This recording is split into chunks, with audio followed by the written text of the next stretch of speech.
Welcome to Ventre University. I'm Eric Lipsey, and today's lesson is on restructuring debt. Borrowed funds can bring a business to life. It can also be the death of your business. The objective of today's lesson is to help you better manage your debt servicing. Now, like I said, while debt may be necessary to get your business going, it becomes a strain when, one, you may not be generating enough in revenue to pay that debt, or let's say you're generating enough in revenue, but you're finding yourself a bit strained because it just keeps coming up residually. Whether the income comes in or not, the debt payments keep rolling. Look around to see if there are loans that have a lower interest rate. Let's say you might have gotten your loan when your credit wasn't so good. So let's say you went from a 650 to an 800 credit score. Well, now you should be able to qualify for a much lower interest rate than you did when you had the 650 credit score, because the banks will see you as less of a risk, right? So they offer a lower credit score. Now, I know interest rates are currently up quite a bit from where they were a few years ago, but still probably historically low.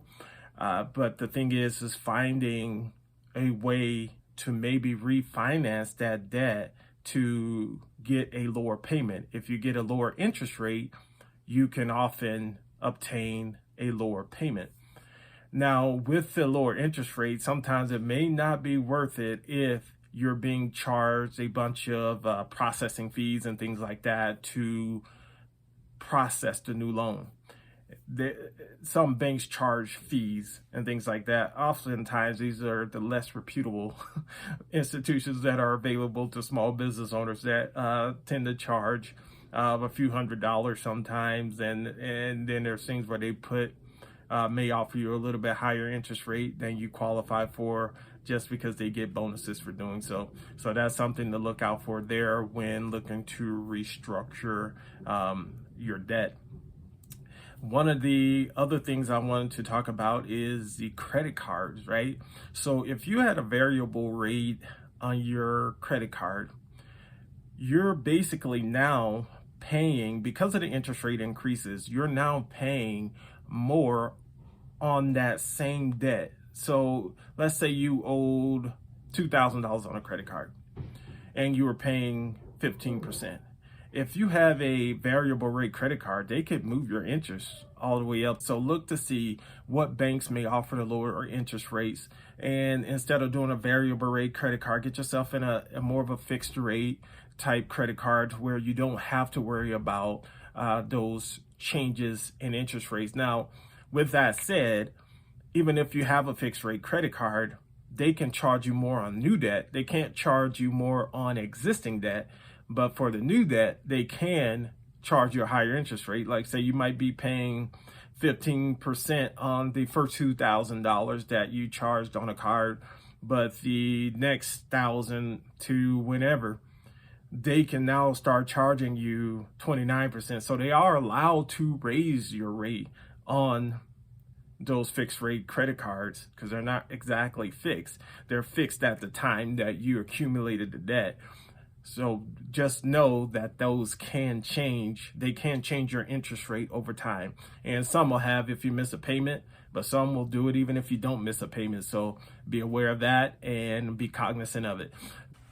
Another thing to consider when restructuring your debt is the possibility of spreading out the payments, right? So let's say you have a loan that you're paying $750 on per month.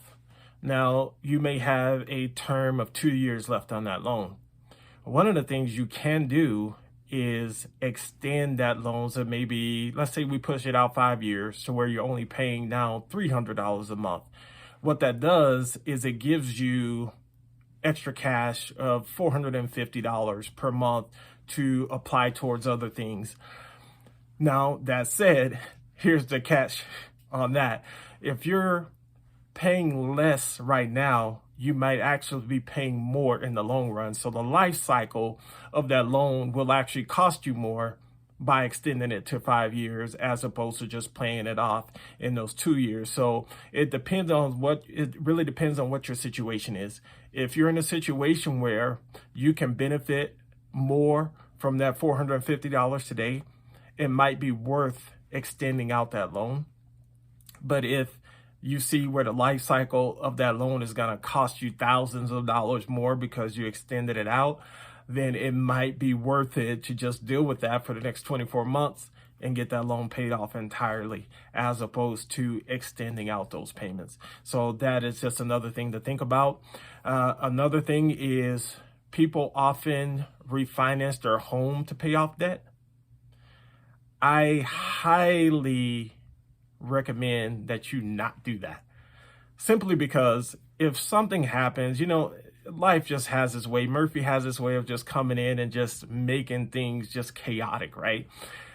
Sometimes things happen and you just can't repay the debt. You don't want to put that on your house to where you lose your house too. If you can't repay the debt, you can at least maybe keep paying your house. But when you add that debt onto your home, you're now putting your home in jeopardy. So keep your house, keep your home, and find another way to refinance that debt. Plus, if you're refinancing debt through your home and it's a 30-year loan, I'm telling you, it's orders of magnitudes the amount of interest that you're going to end up paying on that very same debt over a lifetime. I'm talking tens of thousands of dollars is what you'll end up paying by extending that debt over the course of 30 years. So that's all I have for you today. Thank you very much for tuning in. Again, I'm Eric Lipsey, and this is Ventre University.